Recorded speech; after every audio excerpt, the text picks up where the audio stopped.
feel free to cover your ears because I'm about to correctly predict the rest of the book. You ready? Okay, so on the map, the last three are clearly Skybreaker, Windrunner, Bondsmith.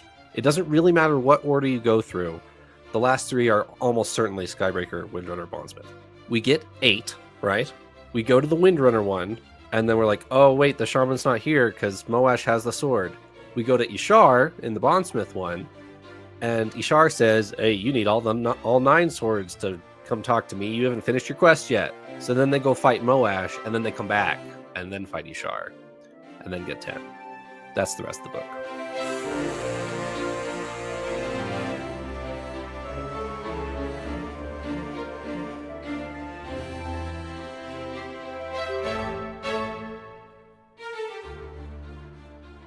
Welcome back to Following Noah on a Stormlight podcast.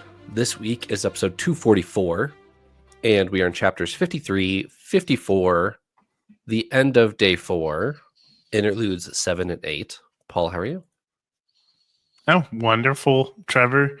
Any time I read something where Zeth draws Nightblood is going to be a great day for me. So yeah, I'm doing pretty good. I'm excited to look further into these chapters with y'all, as always. Yes, indeed. He's fighting 2 honor bearers, one of which I'm not convinced is there again. So Honor bears. Honor bearers? Is that? Did I not? I Elliot, didn't know honor bears were a thing. Anyways, is that a different type of Care Bear, like an honor bear? Anyways, I'm sorry. You go ahead, Eliot. How are you doing? I'm doing great. We were chugging through this book. I had a pretty funny conversation just the other day. Somebody who knows I'm reading these books kind of checked in with me and said, asked how When Truth was going. I said it was going great. We're through the end of day 4. We're at page 550, and he said, "Oh, page 550. So like less than halfway done." And I just had shared a nice chuckle with him that we can be 550 pages into a book and not even be that close to halfway. Insanity. Well, we are close to halfway, but we're not quite there. Close is like 680 or something like that. Something like that. Yeah, we're like 100 pages away from halfway, which is it's a ways. Paul, do we have a patron? Trevor, thank you for asking. It was very kind of you to ask, and you asked in a very kind way. So yes, I will share that we do have a patron this week. And I'm very happy because this is a very fun name and a very kind person who stopped into our Discord and said hello. So I'd like to give a shout out, of course, to our ardent Quacks. Thank you so much, Quacks, with an X, for your support. Very much appreciated. This week on my mug, this is a mug that my wife and I just happened upon for free. I don't know. At some point, someone gave this to my wife at some event, so we have it.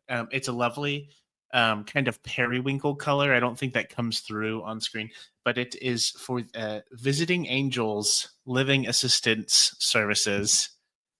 And I don't think you know what periwinkle is, but continue. Okay, I promise it looks different in person than it does on camera. I'm very sorry. It is like a bluish purple, which is like periwinkle. So, do I not know what periwinkle is? Periwinkle's like a purple, right? But it's kind of like a bluish purple.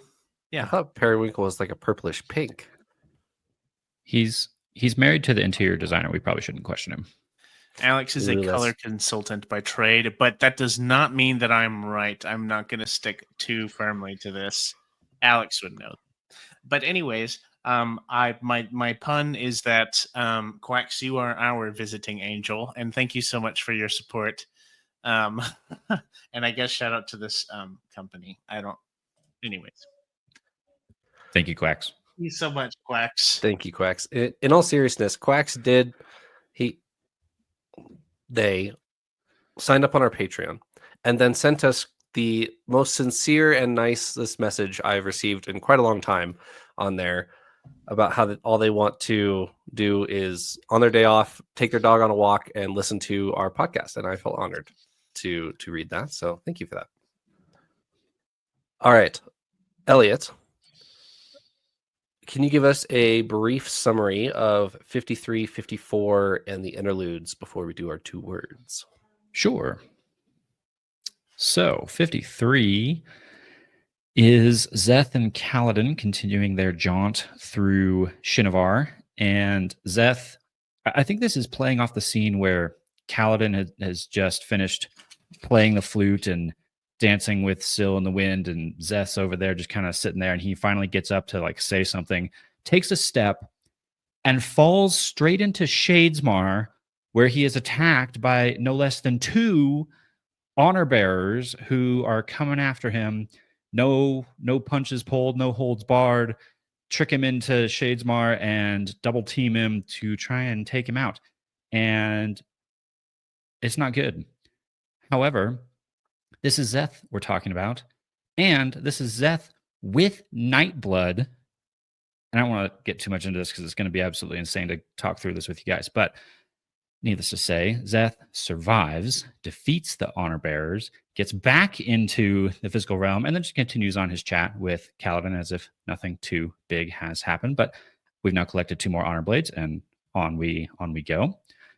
Chapter 54 is back to Shallan and R'Lain and Renarin. They're kind of questioning where they go next. They're seeing images of Ba Edo Mishram everywhere. We get a little bit of R'Lain backstory, which I thought was actually pretty interesting. And then we close out day 4 with a little bit of Adolin and a little bit of reflection on his end and discussion about his friendship with Yanagon. And then we then shift into interludes, another set of interludes, interlude 7 and interlude 8. Interlude 7 is our boy Moash. Moash is back. Moash is in this story, apparently, and we get some Moash perspective. And yeah, we'll talk about that chapter, but spoilers, Inquisitor Moash? Oh my. So I called this. Oh, you did. Only, you did, yeah. Only a couple chapters ahead of time, but I did call this. You did. You did. And then interlude 8 is back to Odium and his ongoing dialogue. And it does feel like a dialogue, actually, because you have the emotion side of Odium and logic side of Odium kind of going at it. We get full on emotion side of Odium, and it ends with war is the only way. Nice and ominous there from our evil baddie. Sounds good. Paul, do you have 2 words to summarize what you pulled out of these chapters? I do have 2 words, very quick and brief, not super deep. Light and sight are my 2 words. Light for Nightblood, which we'll talk about, becoming not like a black beam as used drawn, but a big beam of like light, like a radiant sunshine almost. Interesting. And sight for Moash. Trevor, you did predict this, and I'm very proud of you. Does it feel good to kind of make a prediction and then read and you're like, what actually happened? Or close it does feel good. I will give myself a pat on the back for that one. Yeah, it's nice. I'm realizing you haven't really had that opportunity because Eliot and I have historically been the ones to be like, yeah, this might happen, and you've already read it. So welcome. It's fun. Thank you. I mean, I feel like it wasn't that big of a prediction to make. It was rather foreseeable by everyone except for Moash. So yeah, I feel okay about it. That's fair. That's fair. You were integral to putting the pieces together because we were like, who's blind? You're like, Moash is blind, and that's pretty like. There we go. That makes sense. Eliot, 2 words. 2 words. I do have 2 of those, and I'm honestly pretty shocked that Paul did not beat me to the punch with these 2 words because there were only 2 possible words I could think of to describe these chapters, and they are draw me.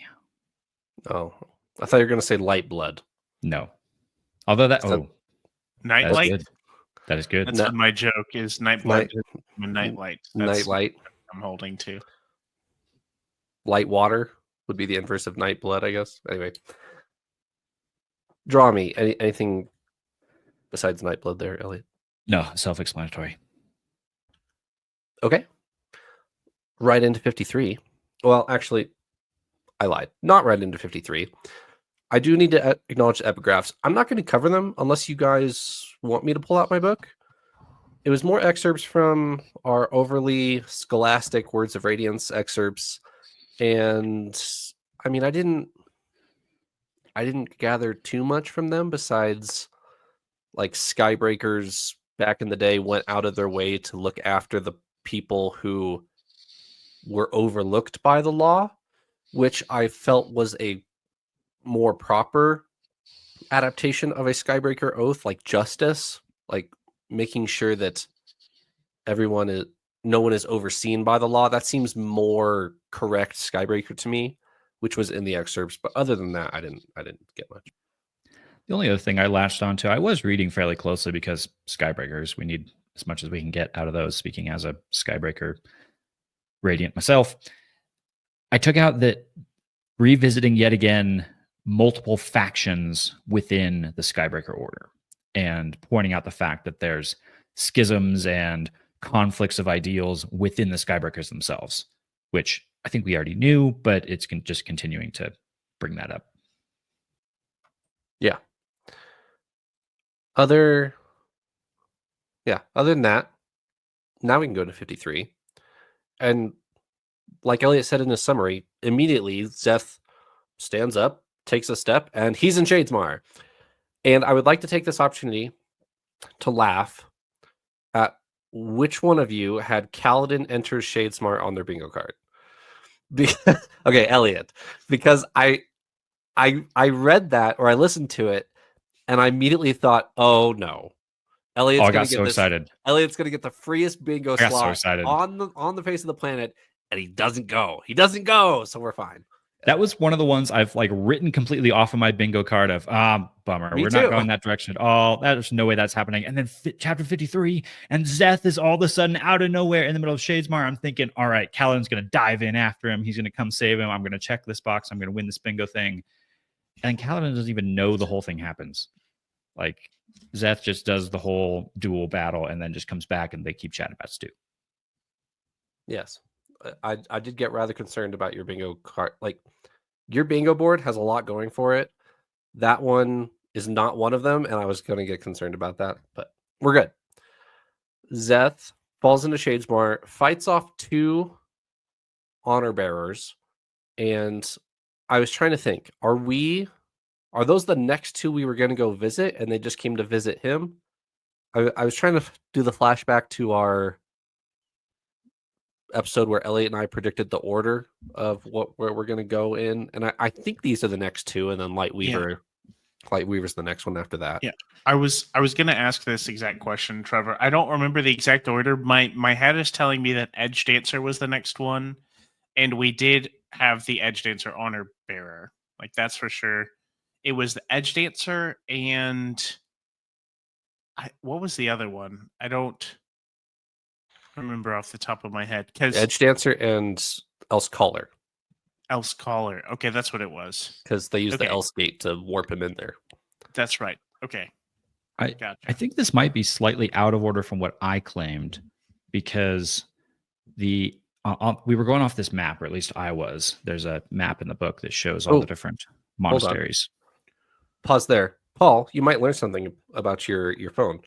If you open your Audible app to your Wind and Truth and go to your more options, you can find an accompanying PDF, and it shows you all of the art in the book. I did not know about this. So I will be capitalizing. Go find your accompanying art. Don't spoil yourself, because you can press next and go like 100 pages later. That's fair. Yeah, I'll be very careful, because it's very comical listening to the illustration descriptions. Like, it's so hard to follow. Just having someone audibly describe it to you, you know. So I always try to make a point to go grab my book and go look. But that'd be wonderful. So there we go. Yeah. So you get cool maps on your phone. Anyway, Eliot, you were saying? I can't honestly remember what order I said they were going to be in, but Edge Dancer Monastery is right in the middle of Shadesmar, and all the rest of them are kind of out around the edges. So we've snagged all the southern monasteries and the middle one now. So we'll see where we go next, west or east. So, okay. I have a couple questions for y'all. First of all, why or how do y'all think that this happened? Because in my head, I've imagined that all of these honor bearers will be in their monasteries, kind of minding their own business.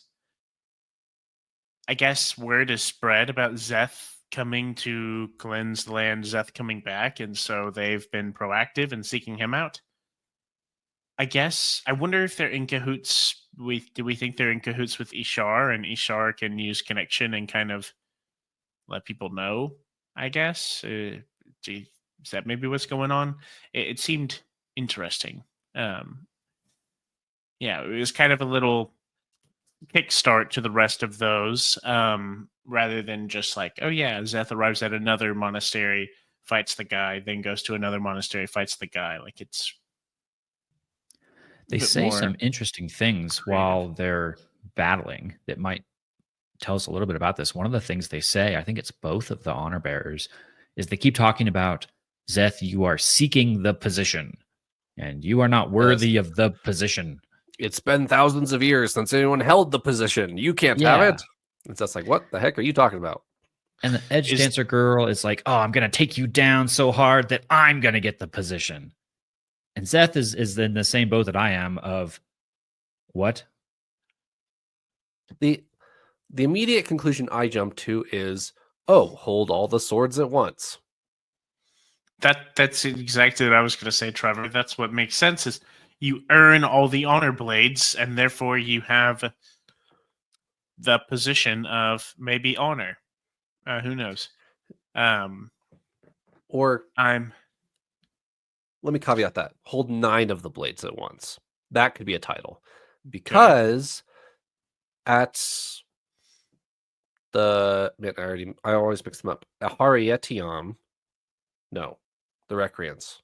I always mix them up. Whenever they leave Taln in Damnation, there are 9 blades there, and then right at the end of the vision, a Shin guy walks up. It's like, oh, there's 9 swords here, and the vision like leaves. So I wonder if that guy got a title of holding 9 swords at once.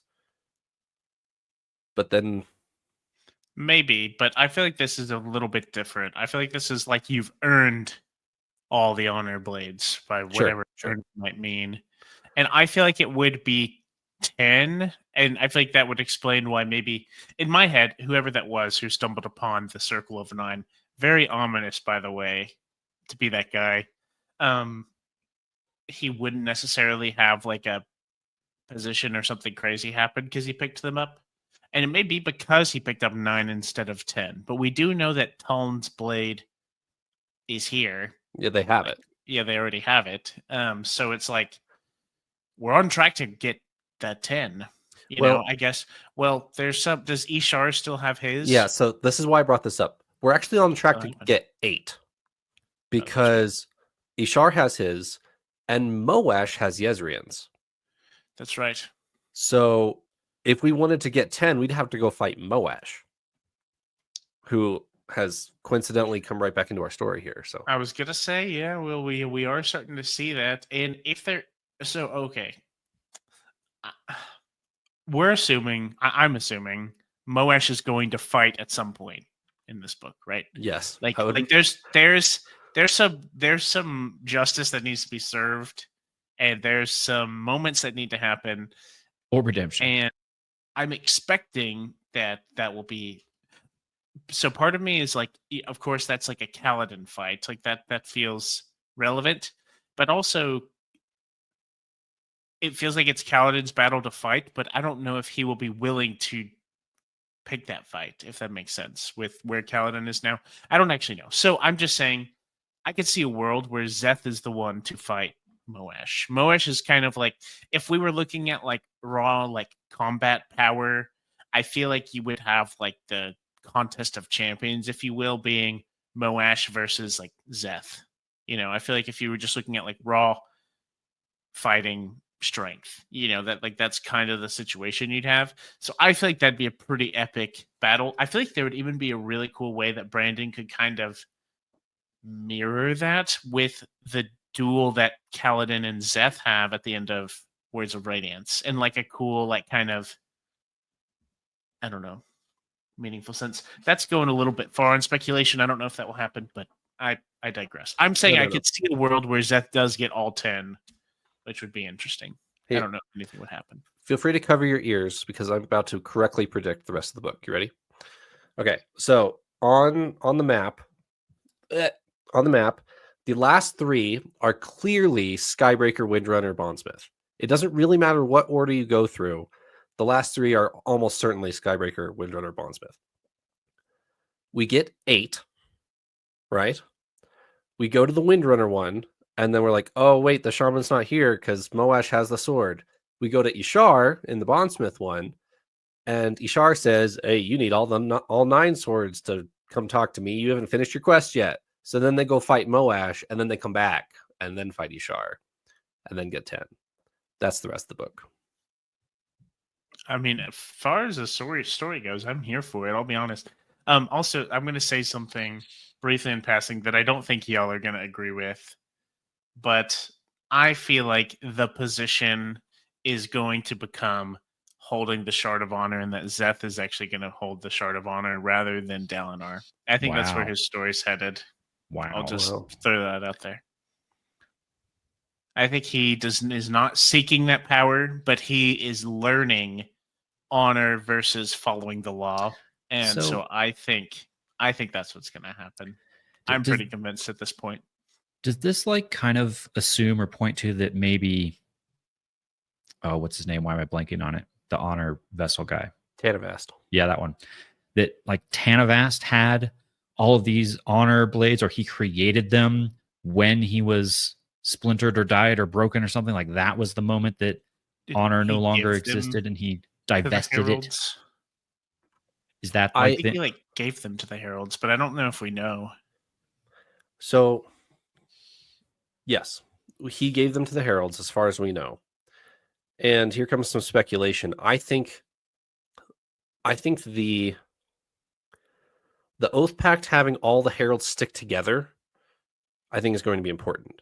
And if you split up the honor blades, that might actually split up honor, is where I'm going to go with this. So if you only send Tuln back by himself, you send 1/10 of the honor blades back by himself, you've then damaged honor, like the shard.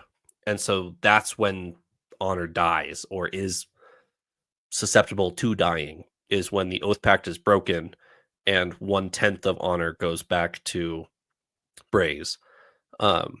So I think, Mistborn spoilers if anyone cares,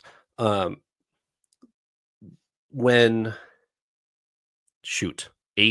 AT and what's Preservation's vessel's name? Laris. Thank you. When Laras surrenders himself for the humans, gives himself partially to the humans, it makes him marginally weaker than AT, and AT is slowly able to chip away at Laras. Same thing. When the Oath Pact is broken and Tanavast is 1/10 weaker, I think that gives Odium his door, even though the Oath Pact or our heralds didn't know it at the time that would be how they'd lose. That makes sense, and that's something I hadn't thought of, and it definitely makes sense with. So the prime candidate has been Dalinar, right? Dalinar is actively seeking the power of honor, right? And he has made such a specific point to uphold oaths that he makes, like whether that's a promise to a brother, like to people around him, and his like literal like his radiant oaths and things like that. That's a big deal. So it makes sense that the Oath Pact being broken would weaken honor, because that's likely something that was made under him, right? So yeah, I that seems legit. That's kind of cool. A lot of this is going to come down to the timing, though, and this is what Dalinar is trying to find in the spiritual realm, right? Is I've been assuming, I don't know what I've based this on, maybe it's just wrong, that honor is going to be splintered, I guess, prior to all the Night Radiant stuff. Whereas it sounds like, Trevor, you're spinning, he's splintering later, much later, potentially. So Right. it might come down to that timing. When did that happen? When did Honor die? And that's the question Dalinar's trying to answer right now too, right? Right. Nightblood. Yeah, I was gonna say, I was really throwing out some crazy stuff, but getting back to like what's literally happening in this chapter, I wanted to point out. So Zeth is battling these two honor bears, and he's fighting the honor bearers, and it's absolutely an unfair fight. And he admits it. He's like, "What do you expect me to do? I'm unarmed, and there are two of you, and I'm drowning in the beads in Shadesmar. Like, this is so unfair." And so his spren is there, and he's like, "Please, can you help me find a weapon? Anything? Like, just give me something so that I can at least, hopefully, not die." Right. And his spren brings him back a wooden spoon, and Zeth gets very frustrated at that, throws it at him, and I was it so sounds hoping like, for a stick. I wanted a stick. I was so hoping for a stick. oh my gosh, that would have been funny. I didn't even consider that. That's hilarious. Yes, and have the exact same dialogue. That I am a stick. He so could have brought Right. that back. Anyways, brings back a wooden spoon, is unable to do anything with it, just throws it at him, and he starts to hear the voice of Nightblood calling out to him. And eventually he finds Nightblood is all the way at the bottom of near the bottom of Shadesmar, like near the like in Shadesmar the land, which is the water in the physical realm, right? Um, finds him, is able to begin fighting back, and so on. But before I talk about Zeth drawing Nightblood, what are our thoughts on the Spren situation? Is it just the Spren is not very good at this, is quite a hectic situation, or is this complete like malicious or like sabotaging? That's the right word, I think. It Yeah. definitely is, to my in my perspective, absolute sabotage. The Spren, Zeth is like obvious. Zeth feels something is up. Like he says something.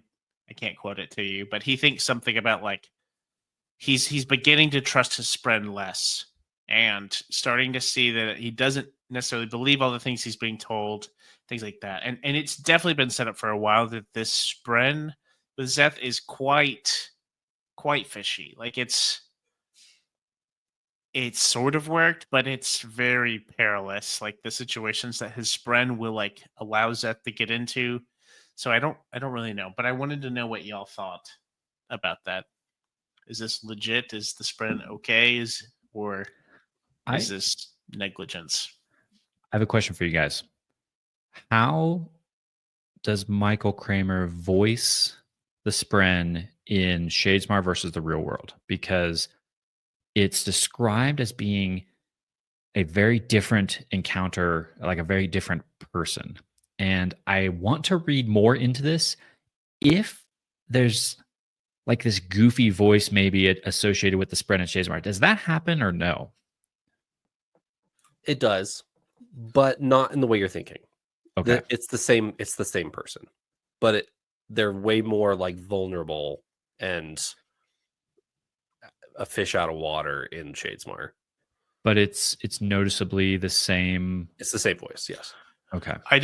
I was gonna say I wasn't specifically looking for that, but I did not notice anything different Okay. in the voice. I did nothing stuck out to me. I was curious about that. All right.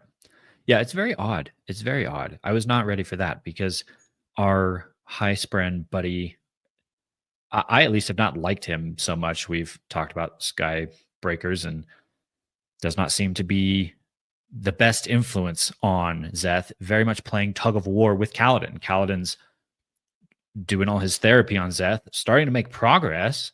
We've seen some progress on Zeth in the last few chapters, and the Spren is in Zeth's other ear the whole time going, don't listen to him. Don't listen to him. Don't listen to him.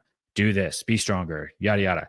And then he pops into Shadesmar and the Spren is just useless, like a clumsy goofball almost this whole time. And what is going on here? Is this all a facade? Is this all a front that the Skybreakers are big and tough and actually they're just goofy people who don't know what they're doing?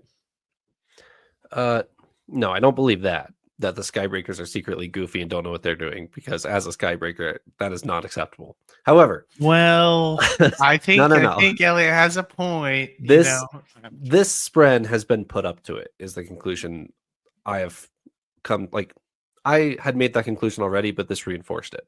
That whether that be Nail or Ishar or Odium, whoever wants to manipulate Zeth, the list is quite long. Yeah.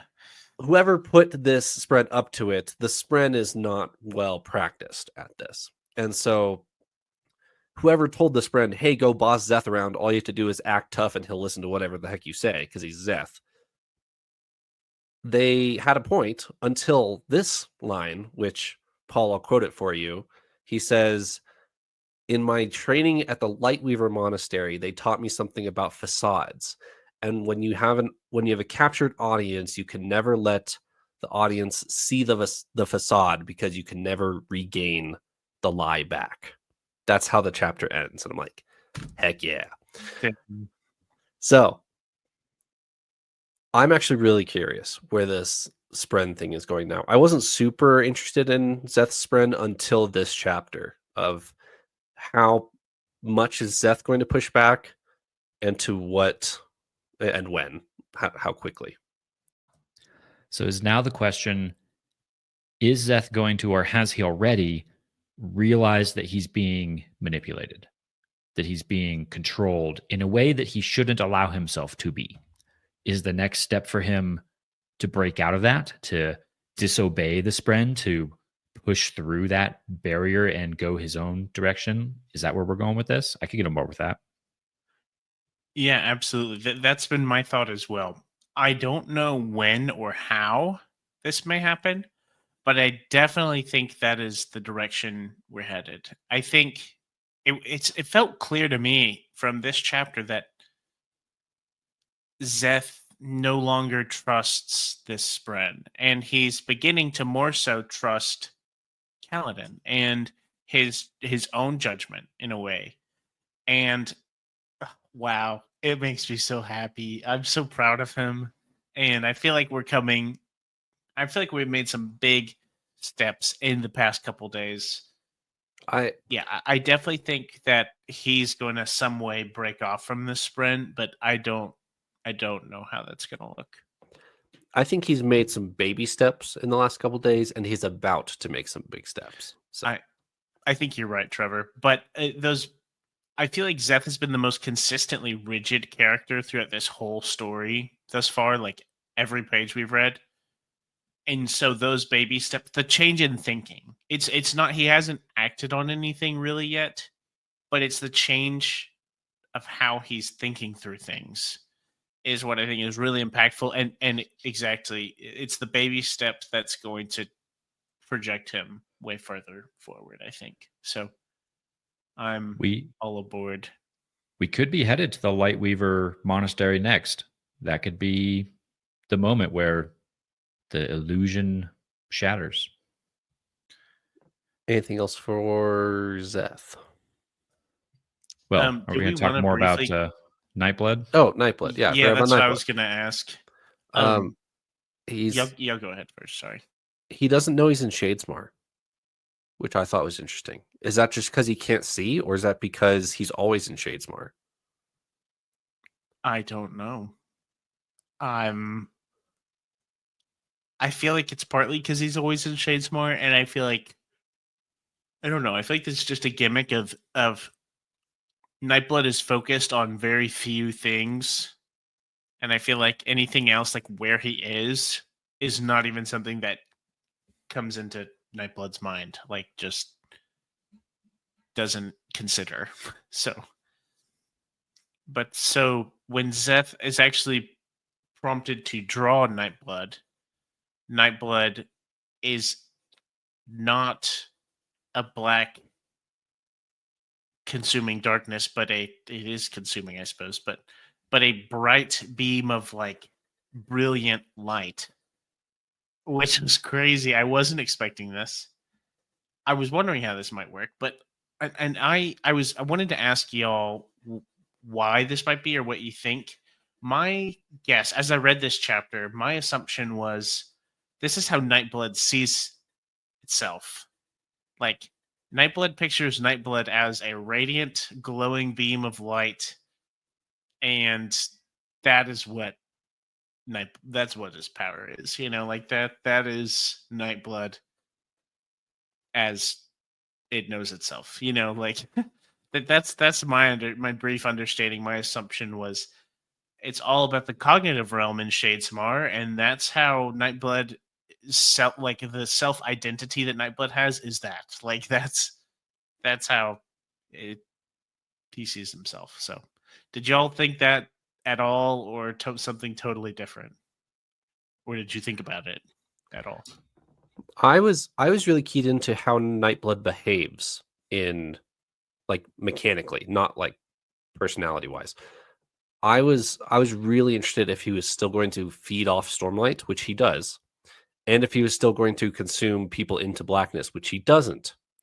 He explodes people into light in Shadesmar. The Edge Dancer girl like explodes into a bunch of little sparks, which I thought was a cool visual. So Nightblood sees himself as like curing evil, light everywhere. I'm purifying the world of all this darkness, and everyone else sees it as like this all-consuming power of destruction. So I thought that was quite good. The line is great. Glowing? I always glow, don't I? Yeah. Yeah. Exactly. Yeah. I don't know if I have too much more on Nightblood besides I assume Zeth will opt for Nightblood as default now as over his Spren or one of his honor blades.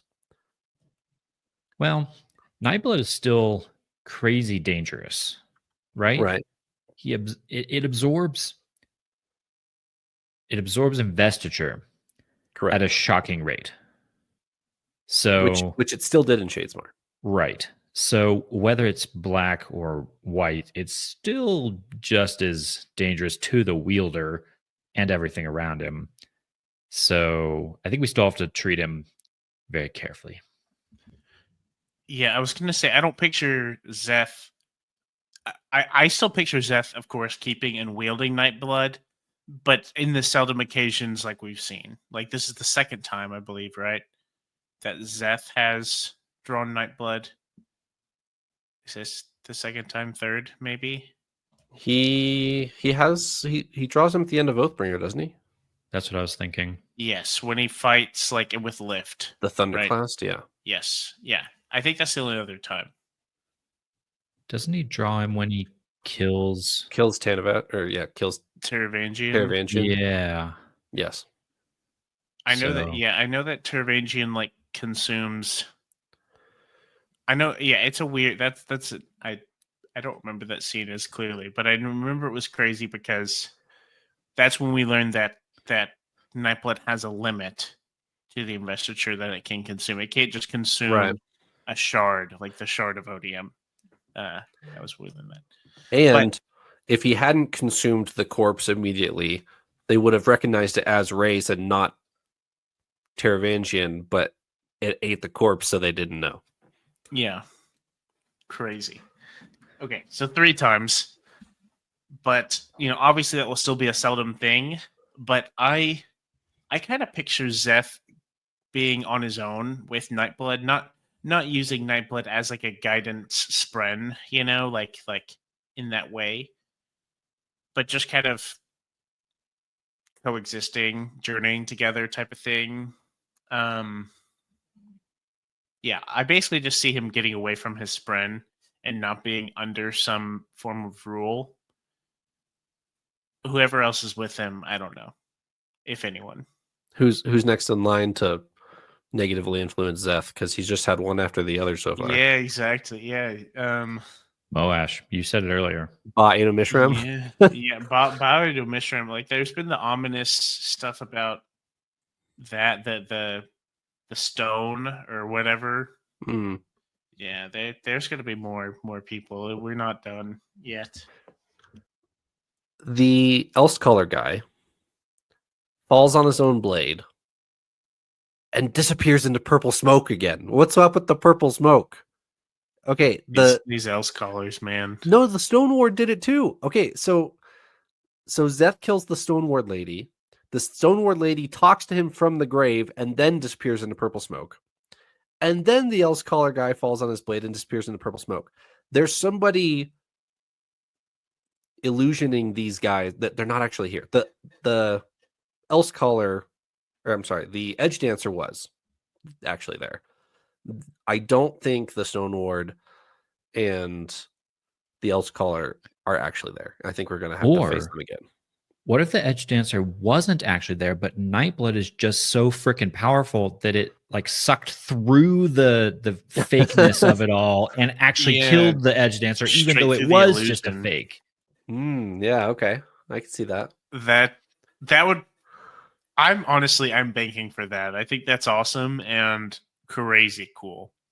Yeah, that's a good point. I remember that being such a vivid detail in that first monastery of like she talked after she was stabbed with the shard blade. You can't do that. Like that doesn't happen. And then poofing away. But I guess I didn't really consider it this time, but you're right. This really is like the video game quest, like beat these other bad guys, they kind of poof away, and then like you have the final boss at the end. I'm wondering if this is oh man, I don't know. You got to beat all the mini Koopas before you get to Bowser on each of the castles, right? Yeah, exactly. I'm kind of at a loss. I don't know. I'm waiting to see who's behind pulling the strings. It's the Wizard of Oz. All right. Shalon, chapter 54. We have a little powwow in Relane's memory of. Is it the war camps or is it just the Shattered Plains in general? I think it's like where the war camps will be.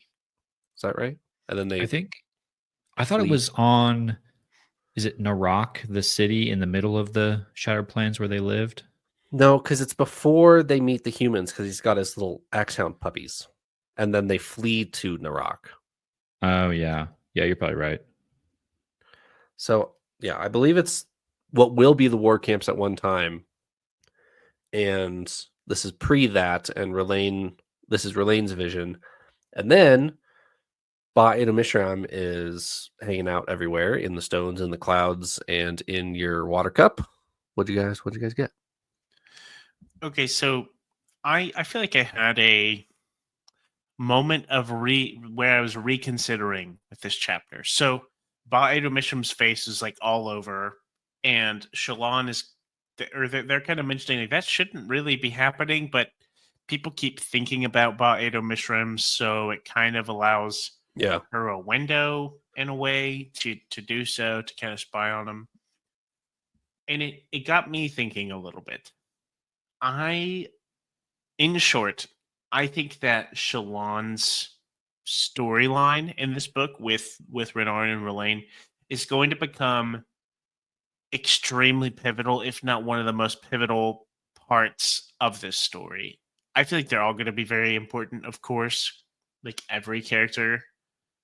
But I think it's going to be way more than I was giving it credit for initially.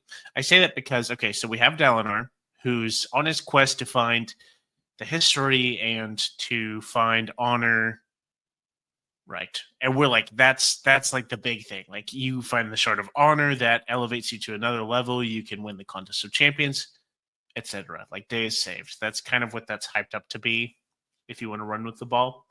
Then you have Szeth and Kaladin, who it's been slowly building up. It's been intense. It's been a whole lot of things. It's been challenging and it's been healing. It's a lot of stuff. But so much of all of these stories has hinged around what is going on with Ba Mishram. Even thinking back to Kalak being kidnapped earlier in this book, and other things like that. Like there's a lot hinging on this with Ba Mishram. The characters that we are following who are I feel like the ones who are going to encounter and come across Ba-Edo Mishram, it feels like that's being set up, is Shallan, R'lain, and Renarin. And I don't know what that's going to mean. I don't know what's going to happen. We were initially at the start of this book thought like, oh, maybe she's not going to be bad. Maybe they're going to free her and she's going to be good in a way. And then you see all these scenes and moments about her, and you're like, no, she's very evil, like very dangerous and evil. And no, we can't free her. But we don't know. It really, Trevor, you said Wizard of Oz a minute ago. I feel like Ba-Edo Mishram is almost like a Wizard of Oz thing. Like, I'm going to withhold that. Obviously I'm saying that without any real information. But I feel like there's going to be a big surprise with that storyline. I think in some way, I don't know where, but that's my take. Is I think this is going to end up being way more important than I've initially been giving it credit for. So I'm planning to try and really tune in on these Shallan chapters, and just kind of dig in, see if I can figure anything out. So. I don't know if I have too much to add on the Ba-Edo Mishram stuff besides I have a question. Does Ba-Edo Mishram, is she actually there, like spying on them, waiting for them, knowing they're coming? Or are they just thinking about her so she shows up in the spiritual realm? Like, does Ba-Edo Mishram know that they're about to come beat her up or set her free or whatever they're about to do? Or are they just thinking about her a lot? I think Ba-Edo Mishram is going to end up a lot like the Fused. I think Ba-Edo Mishram has been imprisoned for so long. Ba-Edo Mishram is going to be insane, just raging, angry. If she gets out, she's just going to wreck everything in her path kind of event, which I think that probably is going to happen too. I don't think we would have teased it so much if it wasn't going to become part of the story. If they just find Ba-Edo Mishram and it's another gemstone with a dark cloud inside and they go, oh, great, and throw it to the bottom of the ocean and end of the story. That will feel very anticlimactic. Well, okay, but at the same time, she's very much an Act 3 villain. Like she wasn't really talked about at all until this book, right? Like if the whole 5 books is one story, she's been introduced quite late, and if she has a huge pivotal role, I'll be kind of a little miffed. I hear you, Trevor. However, it's one of the Unmade, right? And we've seen a lot with the Unmade, and we're kind of expecting to maybe know about each of them, each of the 10, right? 10, not 9, right? 10? 9. Okay, each of the 9 by the end of this book, or I've been expecting that at least. So I understand what you're saying, but I do think it's relevant enough that there will at least be something going on here. I think we're gonna have a later twist like this. Right now we're facing like, oh, Zeth had all these monasteries and Dalinar's learning some history. I think that's kind of my prediction, is that it's gonna flip a little bit later, where all of a sudden we're like, okay, I want another Shallan chapter right now because they're talking with, or I don't know. There's gonna be some big reveals that maybe even so Dalinar is trying to see the history of the heralds and honor. Shallan may even stumble across the history, like the visions with, I don't know how exactly, but the visions and stuff with like the Unmade or something back in the day, which would be really cool and relevant there. But I do also see what you mean, though, of like, we do have a lot of big things at hand. So I'm wondering how this fits in, but I don't know. I think something big is going to flip, and I can't put my finger on it. And let me caveat with this. I think she'll be very pivotal to the Spren with the Recreants, with having the Spren have a choice to give up their bonds, having the Spren, not trust the humans anymore, not trust the singers anymore. All of that will be tied to the Ba-Edo Mishram stuff. And I'm totally fine with that. But as far as like a full Fate of Roshar thing, I'd be kind of, what's the word I'm looking for? I'd be surprised if Ba Eta Mishram was fully tied to our main plot. Anything else? We have a little bit of Adolin before the end of day 4. There's like a 3 or 4 page long argument between Adolin and Nura about Yanagon. He's not even in the scene. What'd you guys get out of this? Trevor, is it you that have been big on the Adolin and Yanagon Yeah. scenes so Yeah, far? I've been very much enjoying it. I thought this was a decent summary of what we've been seeing there, where Nura is not thrilled, saying Yanagon needs to be a figurehead. Yanagon needs to have no influences on him. And Adolin is really advocating for everybody needs a friend. Everybody needs somebody that they can lean on, that they can bounce ideas off of, that they can just be themselves with and learn from. And so very, very much a clash of ideologies, ways of treating people, I guess. I didn't have too many big thoughts on it other than different ways of approaching being a ruler, I guess. Yeah, it kind of felt like just another. We're furthering to this point. There might be a breaking point where Yanagon will kind of decide whether he's going to live in his culture's identity for his role. Like that's the whole point against Adolin here is like, no, this is not what he's supposed to be. He's a figurehead, right? He's a symbol of the. There's a lot of history tied into that and a lot of importance to their people for their leader to be strong, etc. But it's not a servant leadership role, which is what a lot of our primary leaders and characters have really taken on in this in this story, with Dalinar and Kaladin kind of taking on this mantle of, I'm not going to let people I lead do something if I'm not willing to do it, right? That was a big point, Dalinar, and not to the same extent, but Adolin is instilling a little bit of that value in him with the, like, it's very impactful for the men that you lead to see you even on the battlefield. Instills a lot of courage and a lot of, it's just very honorable, I guess. And that's just not flying. So we're kind of getting up to that point where it feels like this is going where Yanagon is going to step out, maybe in battle capacity in some way, serve his people in that way, and that is not the quote unquote correct thing for him to do as their leader. So it's ruffling crazy feathers. Ready for another one of my big predictions? Oh yeah. Okay, so Nura in this discussion says, either literally or figuratively, that Azir is able to stand because he's on the throne. That because Yanagon is the figurehead, Azir is able to function. Do you guys remember back in like day 1 and day 2, we were all having the discussions of how does Odium take control of these kingdoms? And there's the loophole of taking control of the capital, right? What if that's not actually the case for Azir and they've been hiding their contracts, their real contracts? And what if Yanagon dies and Azir falls?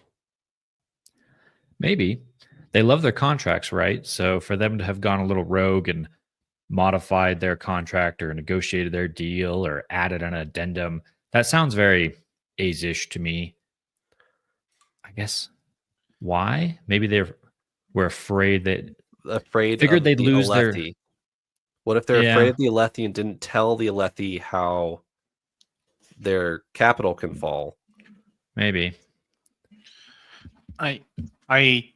I do see what you're saying, Trevor, and I think that's possible. However, for the same reason that they are, like, in the same logic of thinking that they are very, like, contracting and etc. Like they could find a loophole type of thing.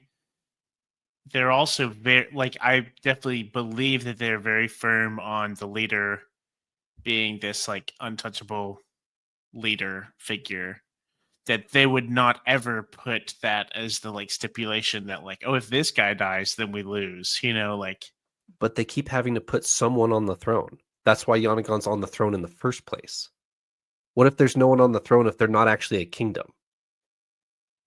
And remember, Adolin, a couple chapters ago, had an assistant, and he offhand mentions, hey, can you go figure out what exactly the stipulation is for conquering this city? I need to know exactly what I needed to be defending. And she I goes, remember oh that. yeah, that could get important. I'll go find out. And she hasn't come back yet. What if it's Yanagon? Okay, that's fair. Could be. Anyway, that's my prediction, is Adolin talks up Yanagon to go put on some shard plate, and he dies, and we lose Azir because of Adolin. Man, that'd be a hard pill to swallow. Yeah. At some point, it'd have to come out. Like the cat would have to come out of the bag of like, no, like, look, Adolin, like, I'm going to pull you aside and be like, look, okay, do not tell anybody, but like, you cannot take him to this battlefield because, like, or at least Yanagon would need to know about this, right? And he would be like, look, I love this sentiment, but I can't go. I'm sorry, bro. Like, it's not for me, Yeah. There's another interesting part of this chapter, at least for me, because it was something that was a bit divisive amongst fans and us. Adolin finally reminisces a little bit about the killing of Sadeas. Did you guys catch it in that chapter? It's just 3,000 pages later. Yeah, three more than probably. And he finally shows a little bit of remorse, a little bit, tiny bit of what I read. You could read this differently, perhaps, of remorse about killing Sadeas. I was going to read this and see what you guys thought. Not everyone murdered another high prince in a secluded hallway. Though Adolin stood by that action and would do it again, that was part of the weight. A better man might have found another way, and a better man certainly wouldn't have covered it up as he had. I actually like that bit of Adolin's character a lot. The fact that he's admitting that he's done things that maybe weren't the most righteous. And he says right there that he would do it again. But the fact that he's admitting a better man would have found another way, I think that's a step in his character of kind of re-examining his past actions and saying maybe there was a different way of doing that. Not that this is a huge, massive flaw. We've talked about this in the past, right? Of did he kill a villain? Yes, he did. But was the way he did it the most honorable? No, it wasn't. And I think Adolin's coming to grips with that. Yeah, I agree with you. I did notice it. And I have also been a loud critic of Adolin's actions at the end of Words of Radiance. But yeah, it was good. Anything else before we end day 4? Okay. Eliot, do you have a theme for day 4? Yeah, to try and sum up day 4, this was a pretty big one. This was where we first started to dive into the spiritual realm for the first time. We got exposure to what that was like. We've been waiting for that for a while. We got some really big Kaladin and Zeth moments in these chapters. So I felt like I needed to tie those into my takeaway from day 4. So what I got to as kind of a theme of day 4 was identity, but specifically in the sense of self-definition. If I can hyphenate that and kind of make that a single word, I think that would be what I would try and use as a theme here. What do you define yourself by, or what actions, what choices do you make that make you who you are? Because that came up a couple of times. There was a section with Zeth fairly early on where he says, I have a purpose. I am here because of my choices, and I am capable of making such decisions. I think that was that moment where some of the Kaladin influence was finally starting to get through, where they have that talk about, thought soldiers and combating the bad thoughts in your head, and that kind of element of taking ownership of who he is and the choices that he makes. Those steps that Zeth was making was, I think, pretty big in this day. And then Kaladin has some great conversations with Syl in this kind of beautiful chapter where he's reminiscing about the Wander Sail and Bridge 4, and he's dancing with Syl, and they're doing all this kind of fun stuff. But he's wrestling still with, who am I? If I don't have a bridge crew around me to protect, protecting others was my entire identity. Who am I without that? And kind of talking through that with Syl, and how do I define myself? It was all in there. And then even over in the Shallan storyline, she's having to reface Formless. Formless is back and right in front of her, and Shallan is having to face, who am I? Am I Formless? Am I Vale? Am I Shallan? Who am I? That's a common theme with Shallan, right? Probably all the way back to the beginning, but it's coming up yet again here in day 4 of Wind and Truth. And then to stretch it even a little bit further, Adolin, I think, is getting into some of this who am I kinds of questions, where he opened up about, being a radiant, and why is he not a radiant, as he's talking through this with Yanagon. And I don't like oaths because I think you shouldn't make an oath and keep it just to keep it. And I think that kind of ties maybe a little bit into how Adolin defines himself. And then even on the fringes of this theme, you can tie in Nightblood and how Nightblood defines itself and the glowing light that we talked about in this chapter. And then even Yanagon. How does Yanagon define his role? Is it through the position that he holds, or is it through the active contributions that he can have as more of a leader, and kind of how Adolin is broaching that subject with him? So lots of self-discovery, self-definition in day 4. Good work. All right. 2 of our shortest word count interludes, but heaviest content interludes. We have an Inquisitor Moash. Paul, this is the first. I always want to say mention, but that's not technically true. This is the first appearance of Moash in our book since Rhythm of War. Is he in the mental state you were expecting? I would say no, not what I expected. I think the biggest change that I was not expecting is that Odium is not taking his pain. That was the big thing that we saw before. That was kind of, Moash kind of signed a deal with the devil because it took away his pain. Like he got what he wanted. He got to not feel pain in exchange for doing horrible things. Being an arch nemesis and villain in every way. And here he is, kind of sitting in the weight of this. He's blind. He's sitting in the weight of this, basically just tormented. Even amidst that, he's so bitter that he's not. He's unrelenting about it. Yeah. I do want to talk about that real quick. At the beginning of the chapter, Moash, I was very keyed into this because this was a huge discussion for like years going into Wind and Truth on Moash. What's going to happen with him? Does he deserve what he's getting? Blah blah blah. And to start the chapter, there's a little remorse. I killed my friends. I killed Teft. I backstabbed Kaladin. How could I do this? I'm a monster. And then Odium comes in. Well, hold on. Odium comes in. He then asks Odium to take his pain again, which doesn't happen. And then Odium feeds the, you're not a monster. A monster would do this out of spite, and you're doing this because it needs to be done. Like he feeds him the lie of someone has to do this.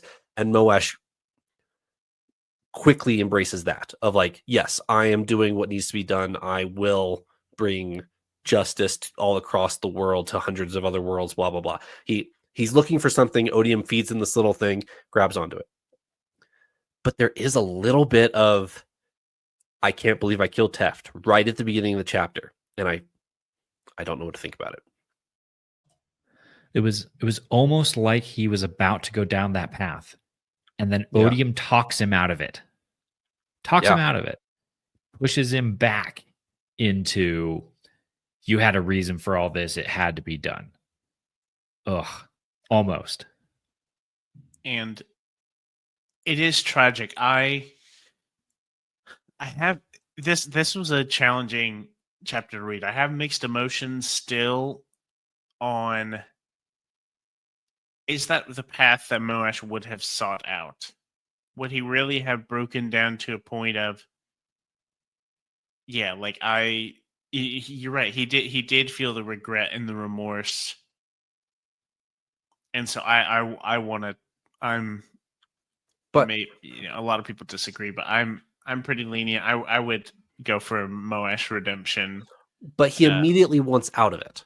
He's not trying to dwell on it. He's seeking a way out of it. Odium walks in the room. He immediately says, "Take my pain, take my pain." He asks it like 4 or 5 times in the chapter, and Odium says, "No, no, no. We're going to give you more pain instead." So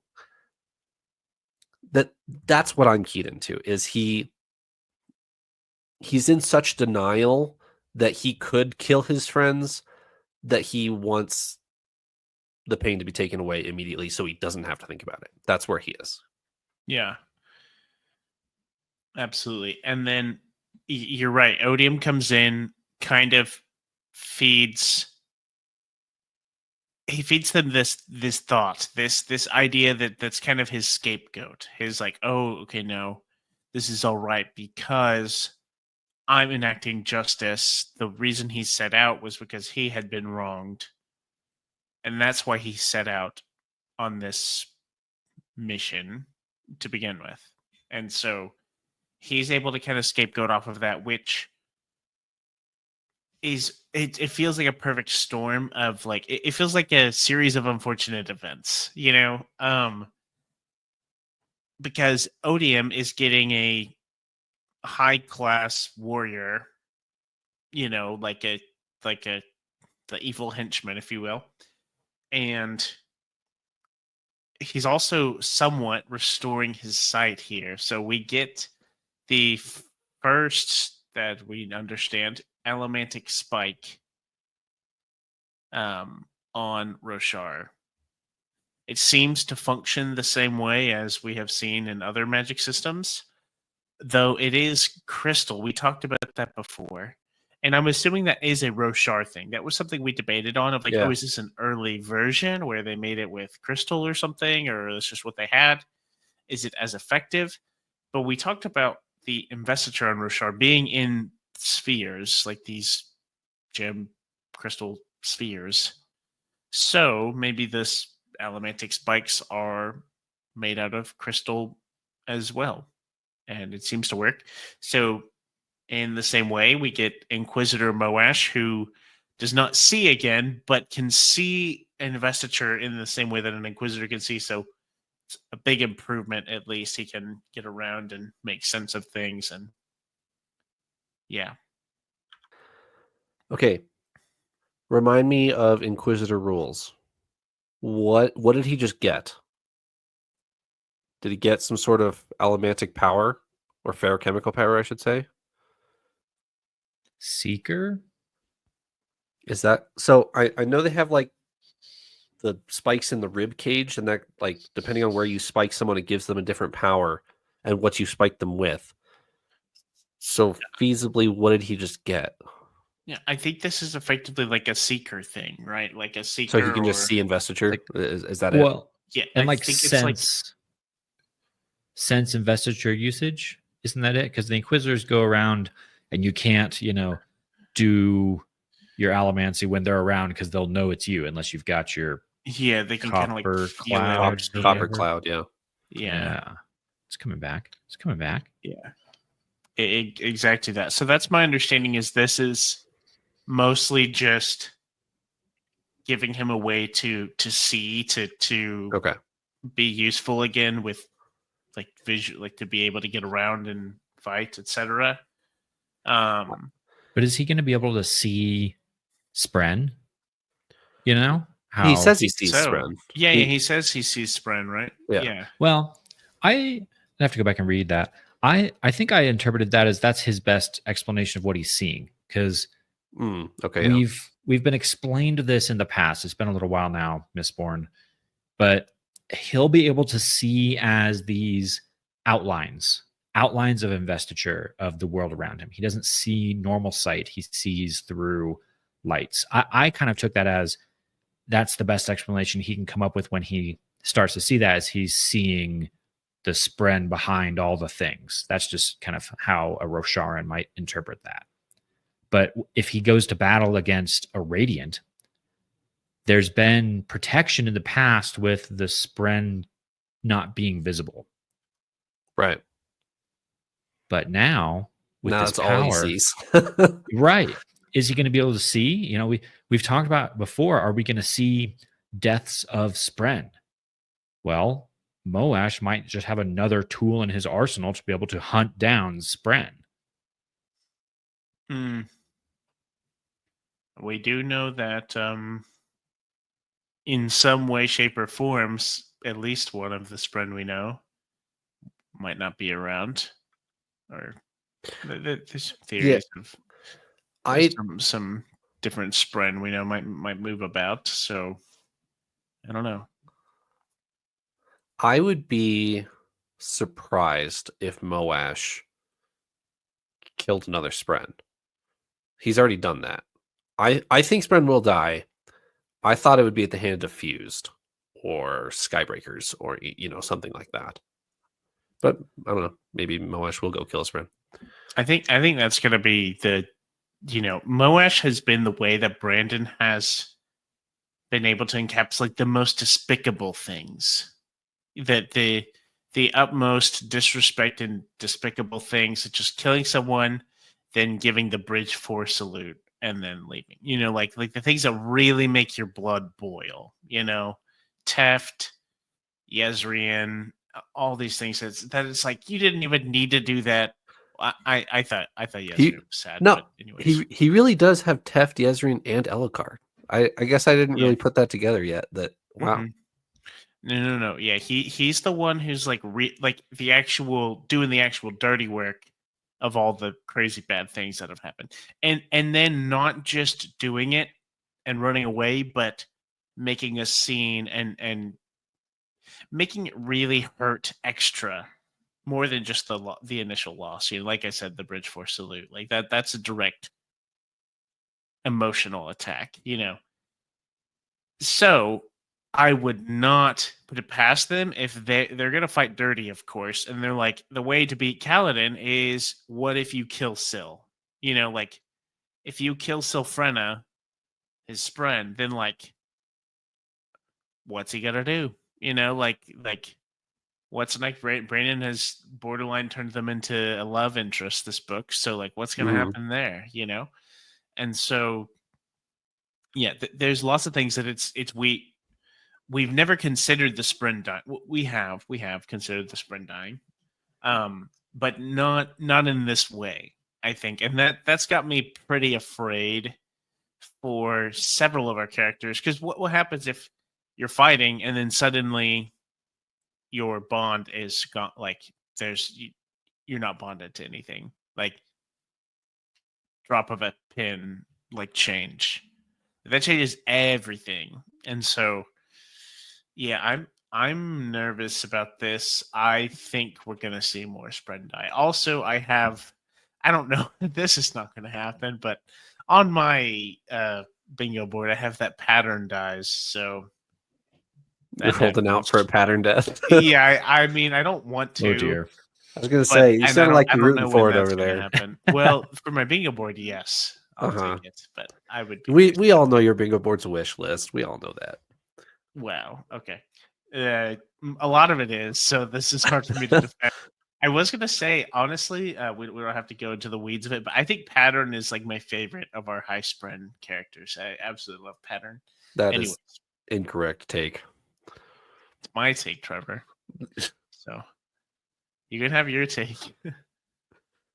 anyways, moving forward, I think he does see Spren, and I think he is going to kill Spren if he can. We get, Eliot, what is it, a page and a half of Odium interlude? One page. One page. It's like a minute 20 seconds in the audiobook, maybe 2 minutes. And Odium goes and visits Carbranth, hugs his family, and says, I need to kill everyone who's ever done wrong. There you go. Yeah. This was interesting because we see a more emotional connection for Teravangian. We know that he cares about his like home city. That was like the deal he originally struck up with Odium. Was like, okay, you can destroy everything, just like please this one area. Like that was his moment of brilliance, just being able to save the people there. Like that was it. We see more specifically here, he is only acting in the interest of making sure his family cannot be touched. Right. Feeling like he's not even worthy of his family anymore. He has done too much wrong. But it does not matter. It is worth it if they cannot be touched and harmed. I don't have anything else to say other than that's crazy. It's just getting crazy out here. Something that I noticed in this epigraph. It's not that short. Interlude is Teravangian has a law in Carbranth that the criminals are exiled. And he talks to himself of that's not enough, I need to kill them. And in his original pact with Odium, he gets to protect every Carbranth and everyone who lives inside it. So that would in theory not include all these criminals that he's exiled. I just thought that was an interesting detail to include, that all the criminals of Carbranth are exiled.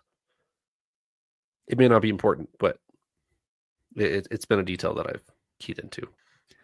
I think I just took away from this chapter that there appears to be no good side of Odium. I was hopeful in the past that emotional Teravangian could have a good influence on Odium, but it's chapters like this that make me think that's not possible.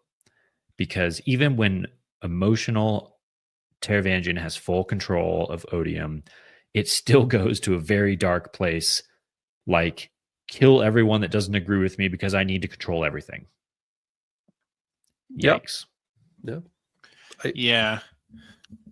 We've had this, in my opinion, incredible dynamic of the divided one. And we're thinking it, I've been thinking of it naively. I think of like divided between what's right and what's wrong, maybe, or That's it's not how that I've been simple. thinking about it, but It's go not ahead. that simple. But for lack of a better term, that way of to be more specific, divided in Teravangian has a ability to control to have some control over the shard of Odium, where others have not been able to our understanding. Some control where we even see it where he's kind of like he's feeding it emotion. He's feeding Odium some emotion, and he's making decisions and working with cultivation, almost seeming like there's something positive or less destructive going to come of it. Not between good and evil. I wouldn't call any of his actions good, but there was a glimmer of hope that he has power over the shard of Odium. Therefore, something could maybe change, and this may have been orchestrated by cultivation to change the cycle, to break the cycle, and to have something different. I think I agree with what Eliot said, and I think he is divided, but I think both sides are headed very bad, headed very poorly. So There's no happy ending for Odium. I don't think. It's either tyrannical rule of the Cosmere or defeat. Okay, I have a question for you guys. Moving even beyond Wind and Truth, zooming out a little bit. Mistborn Era 2 is set after Wind and Truth, and the Cosmere is not being ruled by Odium at the time, or as far as we know. And so my question for you is, what is the worst case scenario for the Cosmere that could end on Wind and Truth? Because Odium wants to leave Roshar, go parading around the Cosmere, conquering everybody, war everywhere, death to everyone I disagree with, blah, blah, blah. That's not happening in the immediate aftermath of Wind and Truth. Well, how does this end poorly? What's the worst ending you guys could think of for the Cosmere that doesn't have Odium just immediately conquering everything? I think we can still have Odium on the warpath. I think you could still have Odium. It has broken free from Roshar and is on a crusade to destroy and control the entire Cosmere. Just hasn't gotten to the sphere of influence around Scadrial yet.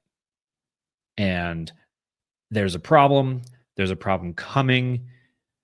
Spoilers a little bit here for Mistborn Era 2. Autonomy maybe is gearing up to be powerful enough to withstand Odium, something like that. But kind of on the side, Odium is tearing through worlds and slowly conquering the Cosmere system by system, just is still decades away from coming after Scadrial. Okay. Yeah, I think maybe that might be a Mistborn Era 3 concern, potentially. I feel like we can't really glean much because I imagine that Brandon Sanderson was very careful with that. He couldn't be like, oh yeah, in Mistborn Era 2, we read that Odium is actually dominating the planet and threatening harmony. Well, obviously, there's a meta answer, of course, but yeah. Obviously, that's extreme. But giving too much information, even just the information that Odium is roaming through the Cosmere, absolutely, we're like, okay, well, we kind of know what's going to happen, I guess. So I imagine he was very careful because this is a very prime story for him. I feel like this might be, as we get into the back half of the Cosmere, I feel like Mistborn Era 2 might face a similar situation to how Elantris is now. Elantris is part of the Cosmere, but a lot is referenced back to it because of there was nothing else at the time it was written.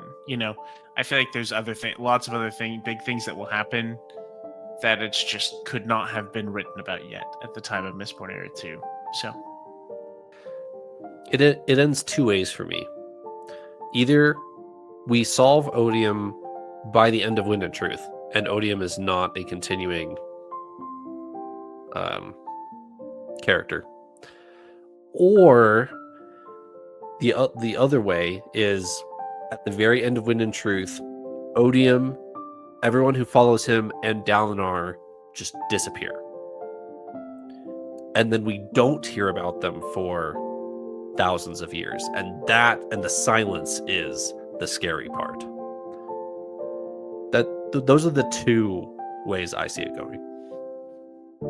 I could see in our other plotline, we are exploring the concept of Shard is dead doesn't necessarily mean Shard is dead.